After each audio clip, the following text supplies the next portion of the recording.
force conjointe avec une très forte coopération régionale et une forte coordination avec les autres opérations qui sont présentes sur le territoire est, nous pensons, la meilleure façon de faire face soit au défi du terrorisme, mais aussi le contrôle du territoire quand il s'agit de combattre le trafic de toutes sortes, que ce soit de drogue, d'armes ou d'êtres humains.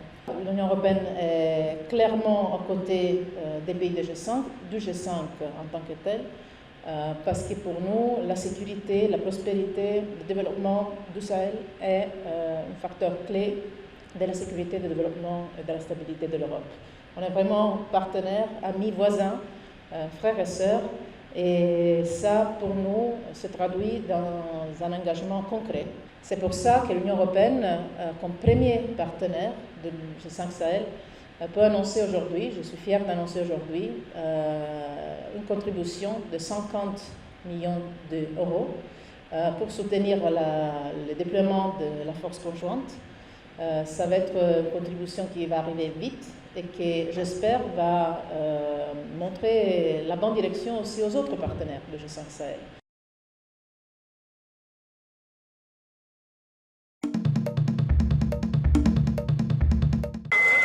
Les dirigeants ouest-africains se sont félicités dimanche du maintien de la paix dans la région lors d'un sommet à Monrovia en présence du Premier ministre israélien Benjamin Netanyahou, mais ont mis en garde contre les menaces envers leur stabilité.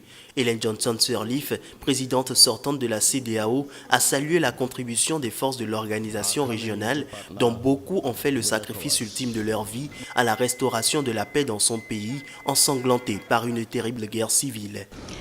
En prenant ses responsabilités, j'ai immédiatement donné la priorité à 4 sujets. Consolider la démocratie, renforcer la paix et la sécurité, l'architecture, améliorer la stabilité financière et promouvoir la réforme institutionnelle, y compris une révision et une restructuration des institutions de la communauté et la promotion de l'intégration régionale via l'architecture et le développement des infrastructures. De son côté, le Premier ministre israélien a assuré réaliser un rêve en assistant dimanche à ce sommet ouest-africain. L'État hébreu est très actif diplomatiquement et économiquement sur le continent. Netanyahou s'est félicité d'un changement d'attitude envers son pays dans le monde, réitérant son souhait de voir Israël retrouver auprès de l'Union africaine le statut d'État observateur dont il bénéficiait au sein de l'Organisation de l'Unité africaine jusqu'en 2002. A long flight from Israel.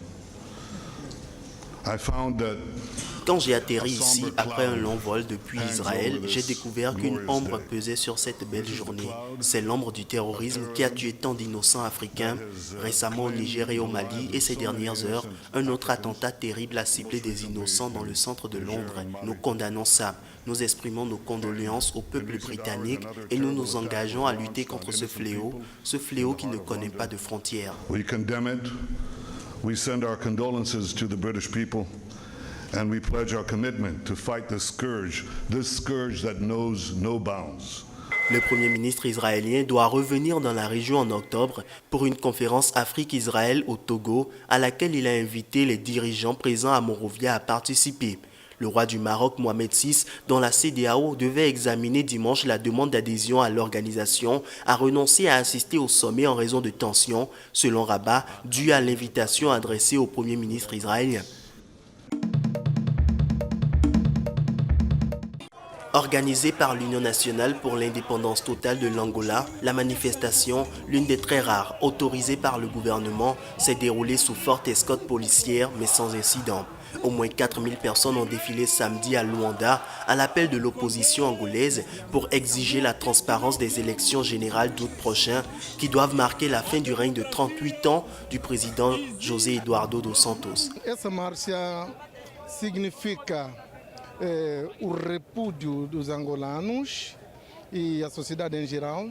Cette marche signifie le rejet des Angolais et la société en général sur les contrats signés par la CNE aux deux entreprises Sinfic et Endra. Ces entreprises ne devraient plus pouvoir participer au processus de nos élections et elles devraient avoir honte. Nous allons continuer avec des marches de manifestation pour donner pour faire voir au monde que nous ne voulons pas cette violation des lois électorales. Le principal parti d'opposition s'inquiète des conditions d'organisation du scrutin prévu le 23 août, notamment de l'indépendance de la Commission nationale électorale CNE. La CNE ne respecte pas les règlements des élections et nous avons besoin des élections légales sans mensonge ni fraude. Nous voulons que la justice soit faite. Le peuple angolais est fatigué. Nous sommes vraiment fatigués. Nous devons ouvrir nos yeux maintenant. On nous a déjà volé beaucoup et maintenant notre tour est venu.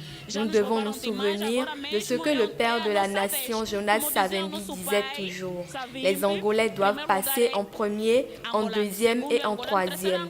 C'est ce que nous voulons. En avril, 7 manifestants d'opposition ont été condamnés à 45 jours de prison ferme pour avoir exigé la transparence lors des élections.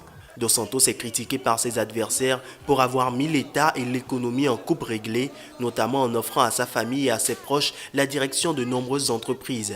Son régime est aussi épinglé pour ses violations des droits de l'homme, notamment par la police et la justice qui répriment toute contestation.